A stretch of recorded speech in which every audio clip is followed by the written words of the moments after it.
La caméra se focalise sur une assiette de frites dorées, posée sur la table d'un café parisien. La voix d'un enfant brise le silence. « Puis-je partager vos frites, monsieur ?» Un homme en costume impeccable lève les yeux. Devant lui, une femme timide tient la main d'un garçon aux yeux brillants, vêtu de vêtements usés. Il ignore qu'il est sur le point de prendre une décision qui changera à jamais 3 vies. Avant de continuer, abonnez-vous à la chaîne et activez les notifications pour ne manquer aucune nouvelle vidéo.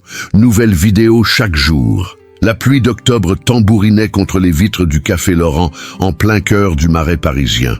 L'arôme de l'espresso et des croissants tout juste sortis du four embaumait l'atmosphère chaleureuse, tandis qu'une douce musique de jazz français résonnait en fond sonore. Thomas Beaumont, 42 ans, contemplait la rue mouillée à travers la vitre embuée.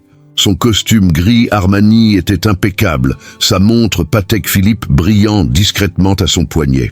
Pour un observateur non averti, il n'était qu'un cadre parisien parmi d'autres, profitant d'un moment de répit.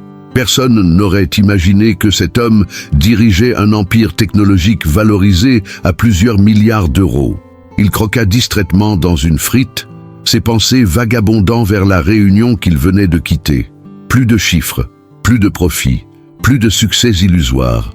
À 42 ans, Thomas avait tout obtenu, sauf ce que l'argent pouvait acheter. Une famille. « Excusez-moi, monsieur ?» La voix douce le tira de ses pensées.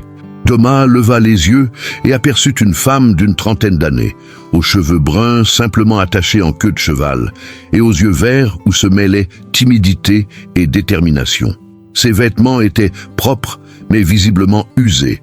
À côté d'elle, un garçon d'environ 7 ans lui tenait fermement la main, les yeux rivés sur son assiette de frites. « Oui ?» répondit Thomas, intrigué. La femme prit une profonde inspiration, le visage légèrement rouge. Je suis désolé de vous déranger. Je m'appelle Sophie Moreau et voici mon fils, Lucas. Elle serra la main du garçon. Nous traversons une période difficile. J'ai vu que vous aviez commandé des frites et mon fils... Enfin, sa voix tremblait. Pourrions-nous partager vos frites, monsieur? Je peux payer un peu. J'ai 3 €. Le silence qui suivit sembla durer une éternité. Sophie sentit ses joues s'empourprer de honte. Il n'aurait jamais imaginé en arriver là, mendier à manger à des inconnus dans un café. Mais après 3 mois, sans emploi stable, ses économies épuisées et Lucas n'ayant pas mangé correctement depuis 2 jours, sa fierté était devenue un luxe qu'il ne pouvait plus se permettre. Thomas observa longuement la mère et le fils. Il perçut quelque chose dans le regard du garçon, non seulement la faim, mais aussi la dignité. Le garçon ne pleurait pas et ne faisait pas d'esclandre. Il contemplait simplement les pommes de terre avec le désir silencieux de celui qui avait appris très tôt à ne pas trop exiger de la vie. « Veuillez vous asseoir », dit doucement Thomas en désignant les chaises vides à sa table. Sophie hésita. « Monsieur, je ne veux pas... J'insiste. » Il fit un nouveau geste, cette fois accompagné d'un doux sourire. « Et gardez les 3 €. Vous en aurez plus besoin que moi. » Les larmes aux yeux, Sophie et Lucas s'assirent. Thomas fit discrètement signe au serveur. « Pierre, s'il te plaît, apporte une autre assiette de frites, un croque-monsieur, de la soupe à l'oignon, du jus d'orange pour le garçon et un chocolat chaud. » Il regarda Sophie. « Un café ? » ?»« Oui, s'il vous plaît, » murmura-t-elle, la voix étranglée par l'émotion. Pendant qu'ils attendaient leur commande, Thomas observait discrètement Lucas. Le garçon avait des cheveux blonds ébouriffés, des joues pâles mais bien dessinées, et cette impassibilité propre aux enfants qui grandissent trop vite. Il sentit une angoisse le gagner. « Quel âge as-tu, Lucas ?» demanda doucement Thomas. Le garçon regarda sa mère, cherchant sa permission. Sophie acquiesça. « 7 ans, monsieur », répondit Lucas d'une voix claire, étonnamment articulée pour quelqu'un dans sa situation. « Et je sais lire. Maman me l'a appris. » « Impressionnant !» sourit sincèrement Thomas. « Et qu'aimez-vous lire ?» Les yeux de Lucas s'illuminèrent pour la première fois. Des histoires d'aventure. Maman empruntait des livres à la bibliothèque. Mon préféré raconte l'histoire d'un garçon qui construit un bateau et descend la Seine. Thomas sentit quelque chose s'éveiller en lui, une sensation qu'il n'avait pas éprouvée depuis des années. Protection, lien, sens. « Sophie », dit-il doucement en se tournant vers sa mère. Si ce n'est pas trop demandé, que s'est-il passé? Sophie prit une profonde inspiration, ses doigts s'entremêlant nerveusement. Je travaillais comme assistante administrative dans une petite entreprise d'import-export. Quand elle a fait faillite il y a 3 mois, j'ai perdu mon emploi. Ma mère, qui nous aidait avec Lucas, est décédée l'année dernière. Son père, elle marqua une pause, la douleur se lisant sur son visage. Il nous a abandonnés quand Lucas avait 2 ans. Nous n'avons plus jamais eu de ses nouvelles. Je cherche du travail tous les jours, poursuivit-elle, sa voix reprenant des forces. J'ai un CV, des références, mais en attendant, nos économies sont épuisées. Ce matin, Lucas m'a dit qu'il avait faim. Et moi, des larmes finirent par couler. Je n'avais rien à lui donner. Absolument rien. C'est alors que j'ai vu ce café et que je me suis dit, peut-être que quelqu'un pourrait en partager un peu. Le repas arriva, et Thomas observa Lucas manger avec une voracité contenue, s'efforçant de garder son calme, malgré sa faim manifeste. Sophie mangeait lentement, comme si chaque bouchée était un précieux cadeau. « Où habites-tu » demanda Thomas. « Nous avons un petit appartement à Belleville » répondit Sophie. « Nous avons 2 mois de loyer de retard. Le propriétaire nous a donné jusqu'à la fin du mois, sinon nous devrons partir. » Thomas hocha lentement la tête, son esprit déjà en train d'élaborer un plan. Il y avait quelque chose chez cette mère et ce fils qui avait réveillé en lui une part enfouie depuis des années. Peut-être était-ce la dignité de Sophie, même dans l'adversité. Peut-être était-ce le regard intelligent de Lucas, ou peut-être était-ce le destin, lui offrant enfin l'occasion de combler le vide qui le tourmentait depuis si longtemps. « Sophie, dit Thomas avec précaution, j'aimerais vous faire une proposition. Mais d'abord, vous devez savoir qui je suis. » Sophie regarda Thomas avec curiosité et prudence, tout en s'essuyant les lèvres avec sa serviette. Lucas, absorbé par son chocolat chaud, savourait chaque gorgée comme si c'était la dernière. « Je m'appelle Thomas Beaumont, » commença-t-il, en choisissant soigneusement ses mots. « Je suis le PDG de Beaumont Technologies. Vous avez peut-être déjà entendu parler de nous. » Sophie écarquilla les yeux. Bien sûr qu'elle en avait entendu parler. Beaumont Technologies était l'une des plus grandes sociétés de logiciels en Europe, spécialisée dans les systèmes de sécurité numérique utilisés par les gouvernements et les multinationales. Même elle, malgré son jeune âge, avait lu des articles sur Thomas Beaumont dans des revues économiques. « Vous êtes le milliardaire » murmura-t-elle, incrédule. Thomas esquissa un sourire ironique. « Ce titre me hante, oui. Mais aujourd'hui, dans ce café, je ne suis qu'un homme qui vient de rencontrer une mère courageuse et un garçon extraordinaire. » Il marqua une pause, prenant une gorgée de son café. « Et un homme qui a une proposition à faire. » Le cœur de Sophie s'emballa. Une partie d'elle était sur ses gardes. Les femmes célibataires et vulnérables étaient des proies faciles pour les avances malhonnêtes. Mais quelque chose dans le regard de Thomas laissait transparaître de la sincérité. « Je vous écoute, » dit-elle avec prudence. Thomas prit une profonde inspiration. « Je dois d'abord vous expliquer mon histoire. Je me suis marié à 28 ans avec une femme rencontrée à l'université. Isabelle était brillante et ambitieuse. Nous avons bâti l'entreprise ensemble au début. Mais lorsque nous avons commencé à parler d'enfants, nous avons découvert qu'elle ne pouvait pas tomber enceinte. » Il regarda par la fenêtre, la vieille douleur se reflétant dans ses yeux. Nous lui avons proposé l'adoption, mais elle n'en voulait pas. L'entreprise est devenue sa seule préoccupation. Avec le temps, nous avons réalisé que nous aspirions à des choses différentes. Nous avons divorcé à l'amiable il y a 5 ans. Elle a conservé 40% de l'entreprise et est partie vivre à Londres. Depuis, poursuivit Thomas en se tournant vers Sophie, j'essaie d'adopter un enfant, mais le système d'adoption français est compliqué pour les hommes célibataires. Toutes mes demandes ont été refusées ou reportées indéfiniment. J'ai 42 ans, Sophie, et chaque jour, je me réveille dans un manoir vide, entouré de luxe mais sans but précis. Lucas avait cessé de boire son chocolat, les yeux fixés sur Thomas avec une intensité surprenante pour un enfant. « Quand je vous ai vu, toi et Lucas, aujourd'hui, » dit Thomas d'une voix douce, « quand j'ai entendu ta question sur les frites, j'ai eu un déclic. Ce n'était pas de la pitié, c'était de la reconnaissance. Tu as besoin d'aide financière, j'ai besoin d'une famille. Et c'est voulu. Sophie sentit une boule se former dans sa gorge. Que proposez-vous exactement? Je veux vous aider, a dit Thomas sans détour, mais pas par charité. Je veux faire partie de votre vie. Je veux rencontrer Lucas, être là comme un père. Je veux payer votre loyer, m'assurer que Lucas reçoive une bonne éducation et que vous ayez une sécurité financière. En retour, je demande seulement l'opportunité d'être important dans sa vie. Le silence qui suivit était pesant. 1000 pensées se bousculaient dans la tête de Sophie. C'était trop beau pour être vrai. Et si c'était réel? Et si cet étrange milliardaire voulait vraiment l'aider? Je ne vendrai pas mon fils, dit-elle fermement, la voix basse mais pleine de détermination. Je n'ai jamais suggéré cela, répondit Thomas aussitôt. Tu serais toujours sa mère. Je serais un mentor, un ami. Peut-être avec le temps une sorte de figure paternelle, mais toujours dans le respect de ton autorité et de tes décisions. Pourquoi?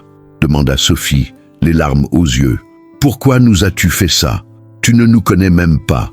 Thomas sourit tristement. Parce que j'ai tout et rien à la fois. Parce que quand je regarde Lucas, je vois l'enfant que j'ai toujours désiré. Parce que c'est peut-être le destin qui me donne une seconde chance d'avoir ce qui compte vraiment dans la vie. Lucas, qui était resté silencieux jusque-là, prit soudain la parole. « Maman, il a l'air gentil. » Sophie regarda son fils, puis Thomas, puis de nouveau Lucas. Sa raison lui criait la prudence, mais son cœur las, son désespoir profond et quelque chose d'inexplicable au fond d'elle lui murmurait que peut-être, juste peut-être, c'était un véritable miracle. « Très bien, » dit-elle lentement, « mais allons-y doucement, très doucement, et avec des limites claires. » Thomas hocha la tête, visiblement soulagé. « Absolument. Nous pouvons commencer par des dîners hebdomadaires. J'aimerais mieux vous connaître et vous permettre de mieux me connaître. En attendant, je peux vous aider pour vos besoins immédiats. » Sophie se mordit la lèvre. Son orgueil lui criait de refuser.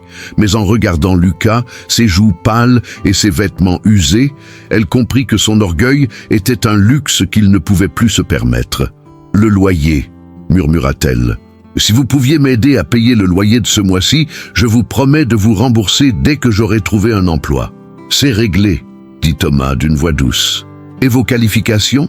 Je peux peut-être vous aider à trouver un poste qui vous convienne. » En cet après-midi pluvieux à Paris, 3 destins se croisèrent de façon inattendue. Thomas Beaumont, le milliardaire solitaire prêt à tout sacrifier pour fonder une famille. Sophie Moreau, la mère courageuse qui luttait pour préserver sa dignité face à l'adversité. Et Lucas, le petit garçon de 7 ans, qui, sans le savoir, était devenu le lien entre 2 cœurs solitaires. Lorsqu'ils quittèrent le café quelques heures plus tard, la pluie avait cessé. Un rayon de soleil perça les nuages, illuminant les rues pavées du Marais. Sophie tenait la main de Lucas d'une main et, dans l'autre, une carte de visite avec le numéro personnel de Thomas. « Maman, » dit Lucas en marchant, « cet homme a les yeux tristes, exactement comme les tiens quand tu crois que je dors. » Sophie baissa les yeux, surprise par la prise de conscience de son fils. « Oui, mon amour, je crois qu'il l'a compris. Peut-être qu'on pourrait le faire sourire pour de vrai, » suggéra Lucas avec la simplicité brutale de l'enfance. Sophie ne répondit pas, mais elle serra un peu plus fort la main de son fils. Peut-être que oui, ou peut-être que tout s'écroulerait demain. Mais pour aujourd'hui, ils avaient bien mangé, ils avaient de l'espoir et ils avaient rencontré quelqu'un qui, pour des raisons qu'elle ne comprenait pas encore tout à fait, se souciait d'eux. 3 semaines s'étaient écoulées depuis cette rencontre au Café Laurent. Pour Sophie, chaque jour était un mélange surprenant d'espoir et d'incrédulité. Thomas avait tenu toutes ses promesses. Le loyer était payé. Non seulement 1 mois, mais 6 mois d'avance, ce qui lui laissait le temps nécessaire pour chercher un emploi sereinement. Mais plus que l'argent, c'est la présence constante de Thomas qui l'a surprise. C'était un mercredi soir, et Sophie observait depuis la cuisine de son petit appartement de Belleville Thomas et Lucas, assis par terre dans le salon, entourés de briques Lego. La scène était presque comique. Un milliardaire en jean et polo de marque, absorbé par la construction d'un château avec un enfant de 7 ans. « Non, non, monsieur Thomas, » rit Lucas. « La tour a besoin de 4 blocs ici, sinon elle va s'écrouler. »« Vous avez tout à fait raison, architecte Lucas, » répondit Thomas avec un sourire sincère, corrigeant sa construction. Sans vous, j'aurais un désastre architectural sur les bras. Sophie sentit son cœur se serrer. Ces 21 derniers jours, Thomas avait dîné 5 fois chez eux. Il arrivait toujours à 18 heures, apportait des plats de différents restaurants et restait jusqu'à 20h30, respectant scrupuleusement l'heure du coucher de Lucas. Il s'enquérait de sa journée, écoutait ses récits d'école avec un intérêt sincère et devenait peu à peu une présence constante et réconfortante dans leur vie. Ce qui a le plus impressionné Sophie, c'est la façon naturelle dont Thomas a endossé un rôle paternel sans chercher à usurper son autorité, ni à la diminuer. Lorsque Lucas a désobéi à l'un de ses ordres la semaine dernière, Thomas a immédiatement soutenu Sophie, expliquant doucement à Lucas qu'il devait écouter sa mère. C'était un équilibre délicat et Thomas l'a trouvé avec une habileté surprenante. « Le dîner est prêt », annonça Sophie en apportant un plat de coq au vin à la petite table à manger. « Ça sent incroyablement bon », dit Thomas en aidant Lucas à ranger les Legos. « Tu es une cuisinière talentueuse, Sophie. »« C'est juste une recette de ma grand-mère », répondit-elle, rougissant sous le compliment. « Rien de spécial. »« Maman cuisine les meilleurs plats du monde », déclara Lucas, déjà assis à table. Pendant le dîner, la conversation s'est déroulée naturellement. Thomas a raconté un problème technique amusant survenu au travail en utilisant des termes suffisamment simples pour que Lucas comprenne. Lucas a partagé une anecdote sur son meilleur ami d'école, Antoine, qui avait avalé une gomme par inadvertance. « Et toi, Sophie ?» demanda Thomas, son ton devenant plus sérieux. « Comment se passe ta recherche d'emploi ?» Sophie hésita en remuant son repas. « J'ai passé quelques entretiens, mais le marché du travail est difficile. Beaucoup d'entreprises recherchent quelqu'un de plus jeune ou possédant des compétences techniques que je n'ai pas. » Thomas hocha la tête, pensif. « Avez-vous envisagé de travailler pour une plus grande entreprise ? Les entreprises technologiques, par exemple, ont toujours besoin de gestionnaires administratifs qualifiés. »« Je n'ai aucune expérience en matière de technologie, » dit Sophie avec un sourire triste. « Mais vous avez de l'expérience en organisation, en gestion du temps et en relations interpersonnelles, » rétorqua Thomas. « Ce sont des compétences transférables. En fait, il marqua une pause, pesant ses mots. « Je recherche un responsable administratif VE, pour mon immeuble de bureau. Quelqu'un pour superviser les opérations quotidiennes, coordonner les réunions et gérer les fournisseurs. Le salaire serait de 4 500 € par mois, avec tous les avantages sociaux. » « Non, dis-tu » Sophie laissa tomber sa fourchette, les yeux écarquillés. « Thomas, je ne peux pas accepter ça. On dirait que tu me donnes ce travail par pitié. »« Il ne s'agit pas de pitié, » a déclaré Thomas d'un ton ferme. « J'ai réellement besoin de quelqu'un et vous avez les compétences requises. Mon assistante de direction, Margot, est débordée de tâches administratives en plus de ses fonctions de direction. C'est elle-même qui m'a suggéré d'embaucher une personne spécifiquement chargée de gérer le bureau. »« Mais, maman, » interrompit Lucas, « tu dis toujours qu'il faut accepter l'aide quand on en a besoin. Et tu es très doué pour l'organisation. » Sophie regarda son fils, puis Thomas. On pouvait lire la fierté dans ses yeux, mais aussi le poids des responsabilités. Il faudrait que ce soit professionnel, absolument professionnel, avec un contrat en bonne et due forme, des attentes claires et la possibilité pour moi de partir si ça ne fonctionnait pas. Absolument, approuva Thomas. Tu peux commencer la semaine prochaine. Margot te formera personnellement. Après le dîner, pendant que Lucas se brossait les dents, Sophie et Thomas restèrent dans la petite pièce, un silence confortable régnant entre eux. « Pourquoi fais-tu tout ça, Thomas ?» demanda doucement Sophie. « Et s'il te plaît, sois honnête avec moi. » Thomas resta silencieux un long moment, fixant les photos de Lucas accrochées au mur. « Tu sais ce qu'il y a de plus dur quand on a beaucoup d'argent ?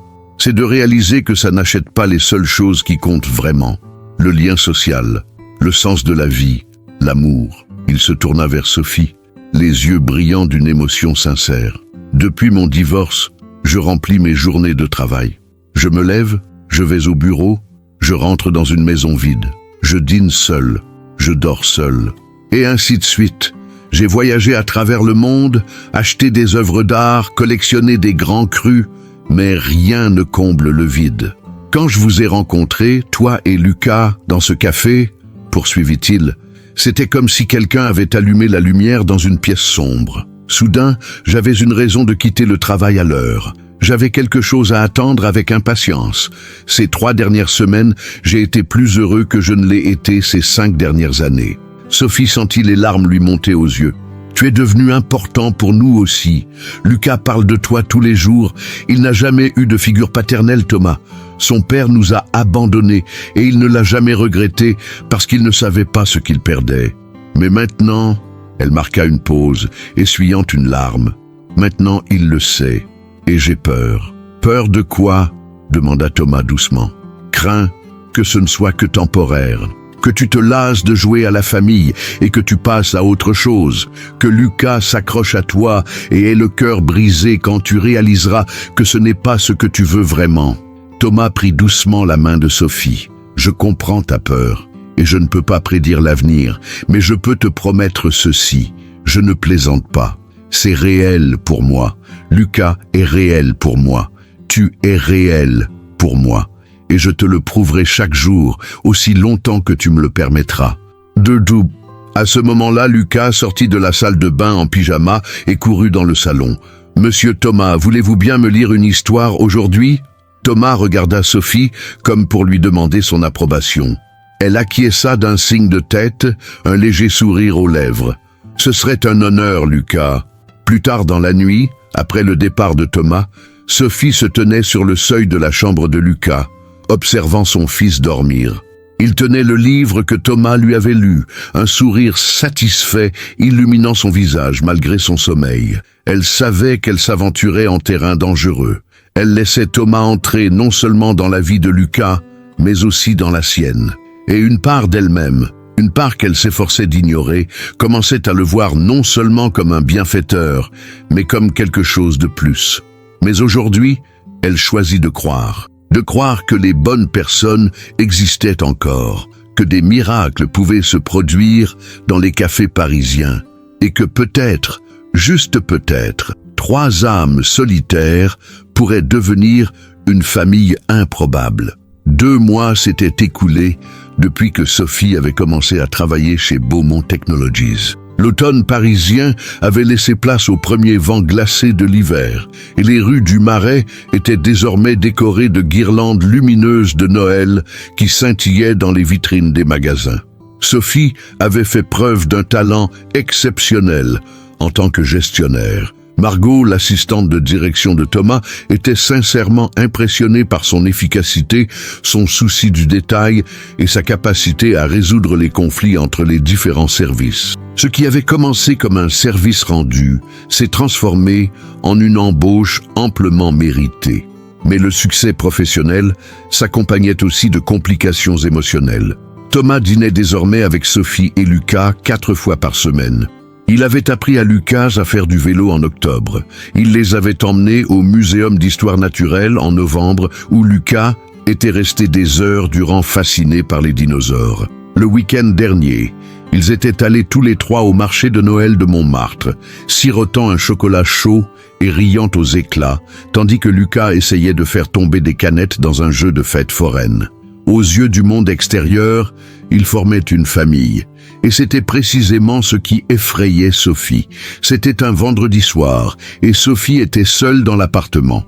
Lucas avait insisté pour dormir chez Antoine, et elle avait fini par accepter à contre-cœur. Thomas était en voyage d'affaires à Francfort et ne rentrerait que le lendemain. Assise sur le canapé, un verre de vin à la main, elle regardait les photos sur son téléphone.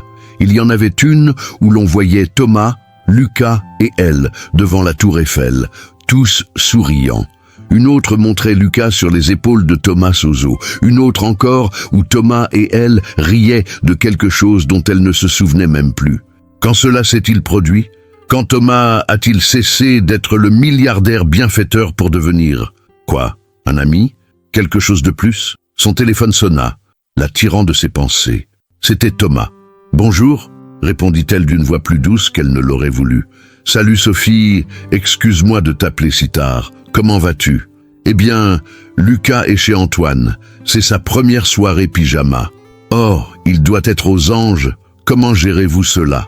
Sophie rit. Je résiste à l'envie d'appeler la mère d'Antoine pour la 5e fois afin de vérifier si tout va bien. Le rire de Thomas résonna au téléphone, et Sophie sentit une douce chaleur se répandre dans sa poitrine. Je comprends parfaitement. Bien que je n'ai jamais été père, j'imagine que ce doit être l'une des choses les plus difficiles, les laisser grandir. Il y eut un silence, puis Thomas reprit, la voix plus hésitante. « Sophie, il faut que je te dise quelque chose. C'est à propos de la véritable raison de mon voyage à Francfort. » Sophie sentit son estomac se nouer. « Je t'écoute. Mon ex-femme, Isabelle, a demandé à me rencontrer ici. Elle veut parler de réconciliation. » Le silence qui suivit était assourdissant. Sophie eut l'impression qu'on lui avait jeté de l'eau froide au visage. « Oh !» fut tout ce qu'elle parvint à dire. « Sophie, je devais te dire pourquoi toi et Lucas êtes devenus les personnes les plus importantes de ma vie. Et Isabelle, elle fait partie de mon passé. Un passé que je pensais avoir complètement surmonté. L'aimes-tu encore ?» demanda Sophie, la voix à peine audible.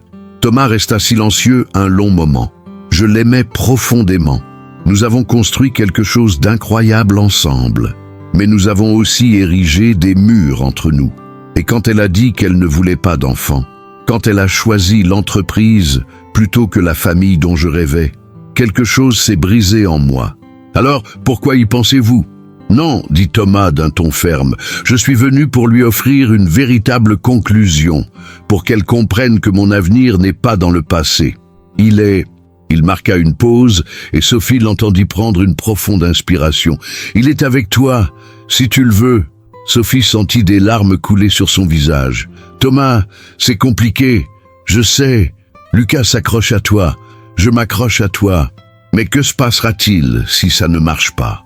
Et si tu te rends compte que tu préfères une vie sans les complications d'un enfant, sans les responsabilités ?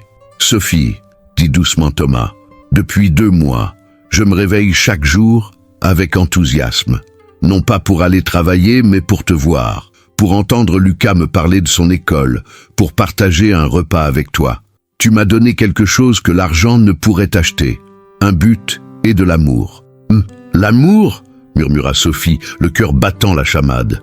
Oui, avoua Thomas, je suis tombé amoureux de vous deux, de ta force, Sophie, de ta résilience, de la façon dont tu aimes ton fils plus que toi-même, et je suis tombé amoureux de Lucas aussi, non pas comme un bienfaiteur envers un enfant dans le besoin, mais comme un père aime son fils. Sophie sanglota, incapable de contenir plus longtemps ses émotions. Moi aussi, j'ai des sentiments pour toi, Thomas, et ça me terrifie. Et si ce n'était qu'une gratitude déguisée, et si je confondais sécurité financière et amour véritable, alors trouvons une solution ensemble, dit Thomas d'une voix douce. Pas de précipitation, pas de pression. Mais honnêtement, puis-je passer chez toi demain à mon retour ? Il faut qu'on en parle sérieusement. Oui, acquiesça Sophie. Oui, s'il vous plaît. Après avoir raccroché, Sophie resta des heures sur le canapé, bouleversée. La vie lui avait appris la prudence, à protéger son cœur. Mais Thomas, lui, faisait tomber méthodiquement toutes ses défenses, non par de grands gestes, mais par de petites attentions et un amour constant. Le lendemain, Thomas se présenta à la porte avec un bouquet de lys blanc.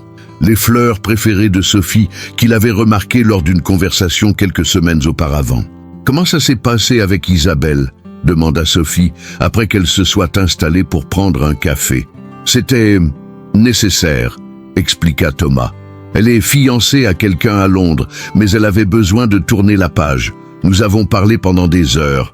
Nous nous sommes pardonnés nos rancœurs passées, et je lui ai clairement fait comprendre que mon cœur appartenait désormais à quelqu'un d'autre. » « Et comment a-t-elle réagi ?» Thomas sourit.